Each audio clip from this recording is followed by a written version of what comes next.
Hello guys, good day po.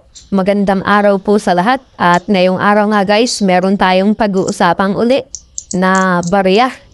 So ayan, meron po tayong 1 dirham dito from UAE o United Arab Emirates. So ito po ay kahilingan ng isa nating subscriber na si @LR2708. So ayan po siya. Ang sabi niya po dyan ay @AteTV14 1 dirham coin from UAE 1990, 1995, 1998 series. Salamat po. So ayan po yung gusto niyang malaman kung magkano ba yung value nung ating baryang ito. So unahin natin guys ang 1990.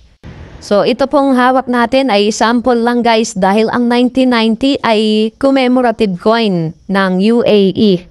So ito pong 1990 na to guys, circulating commemorative coin. So ang year niya ay 1990. Ang composition po nito ay copper nickel at may bigat na 11.31 grams, diameter na 28.5 mm at thickness na 2.3 mm at ang shape nito round.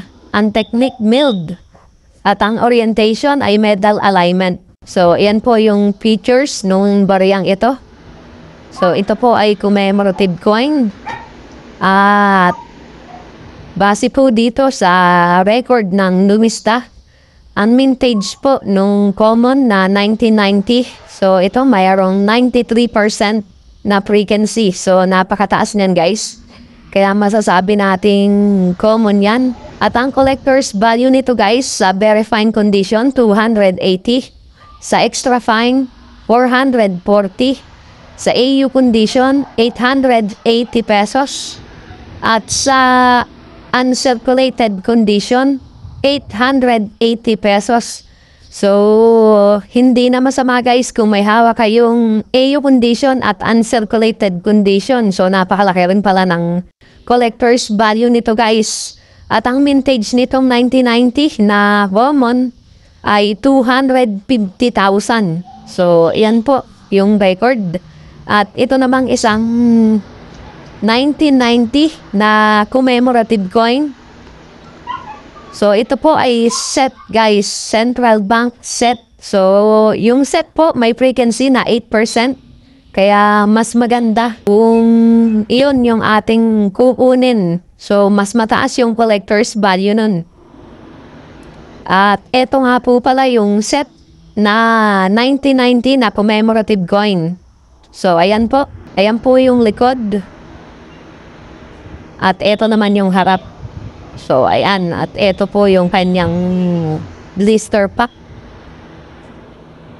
So, ayan. Ang 1990 guys na 1 dirham. So, sana po malinaw kay @LR2708 yung kanyang katanungan na 1990 1 dirham. At ngayon naman po ay dadako tayo dito sa 1995 at 1998 na 1 dirham. So, alamin po muna natin ulit ang features nito. So, magkaiba po kasi yan pero sa composition parehas lang sila. Ang composition po nitong 1995 at 1998 na 1 dirham ay copper nickel. Ang bigat po nito ay 6.4 grams. Diameter na 23.8 mm. Thickness 1.9 mm. Ayan. At ang technique na ginamit ay milled, orientation, metal alignment. At ang kanyang edge guys ay reeded. So, ayan ang kanyang features nung 1995 at 1998.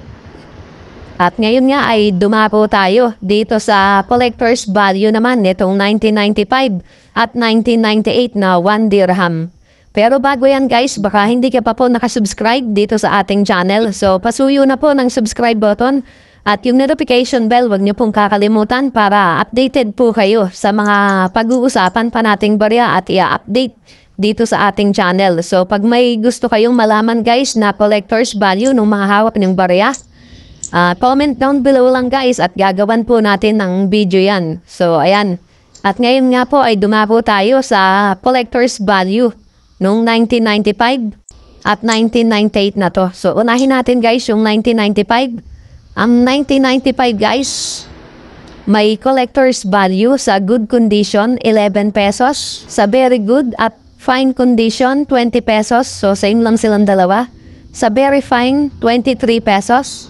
Sa extra fine, 28 pesos. Sa AU condition, 77 pesos. At sa uncirculated ay 79 pesos. So, ito po yung common na 1995 na 1 dirham. So, dalawang klase po kasi yung 1995. Ito pong common ay may frequency na 41%. So, napakalaki niyan. Kaya masasabi natin common lang din talaga. At yung isa naman pong 1995 na mayroon lang frequency na 1%. So, ayan. So, ito po yung proof set. So, meron pong proof set dito sa 1995 na 1 dirham. So, ayan po yung kanyang proof set. Mas maganda po kung yan yung ating ikikip compare dito. Pero pwede na rin to kung meron kayong AU condition at uncirculated condition. So, pag magkikip kayo ng common guys, yun condition lang na yun, dalawa ang ikip nyo dahil yun lang yung pwedeng kuhain ng mga collector talaga kung sakaling maghahanap sila ng common. AU condition at uncirculated condition. So, ayan. At ngayon nga ay dito naman tayo sa 1998. So, ayan, yung kanina ay 1995. So, dito naman tayo sa 1998. Ito pong 1998, may dalawang klase rin. At itong hawak natin na common na 1998 ay may collector's value sa good condition, 13 pesos. Sa very good, 14 pesos. Sa fine condition, 17 pesos. Sa very fine, 18 pesos. Sa extra fine, 27 pesos. Sa AU condition, 42 pesos. At sa uncirculated ay 56 pesos. So, yan po yung collector's value nitong 1998. At may frequency siya na 42%. At masasabi natin common lang din to dahil napakalaki din yan, 42%. At yung isa naman pong 1998 ay may frequency lang na 0.8%. So, napakaliit guys. Ito kasi yung specimen.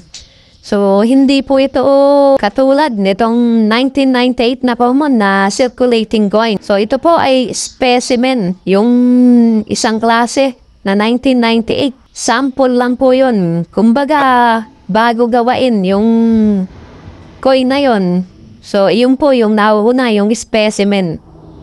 Mas maganda po kung yun yung makukuha nyo na 1998. So, dalawang klase po kasi yan. Etong hawak natin ay common lang to na 1998. So, sana po malinaw dun sa ating subscriber na si @LR2708 yung kanyang katanungan na gustong malaman na 1 dirham. So, ayan po. Sana po ay paki-like and share po ng ating video guys. So, malaking tulong po yan sa ating channel para makapagpatuloy tayo sa ating ginagawang mga coin update para po sa inyong mga katanungan. At sa mga nagtatanong naman po kung bibili ko. So, disclaimer lang mga guys. So, hindi po ako bumibili ng mga kahit anong old coins. So, kaya yung mga nag-aalok po sa atin, so pasensya na po kayo dahil hindi po ako bumibili ng coin. Ginawa ko lang po yung channel na ito para po sa awareness ng mga tao. So, napakarami po kasi nanloloko sa patungkol sa mga barya natin, sa mga old coin. Kaya po ginawa ko yung channel na to, lalong-lalo na rin sa mga baguhan na kagaya ko. So, napakarami po kasi ng naloloko at napakaraming napapaniwala nung mga nagpapanggap na coin collector. At kahit common yung barya. So, pinepresyuhan nila ng libo-libo. At may mga proof pa sila na video na binibili talaga nila. So, ako na nagsasabi sa inyo guys, scripted lang yan. Kaya wag po kayong maniniwala. Kapag common, 100% po, wala pong bibili na legit na collector niyan. So, yan lamang po sa araw na ito guys. Hanggang sa muli, marami pong salamat.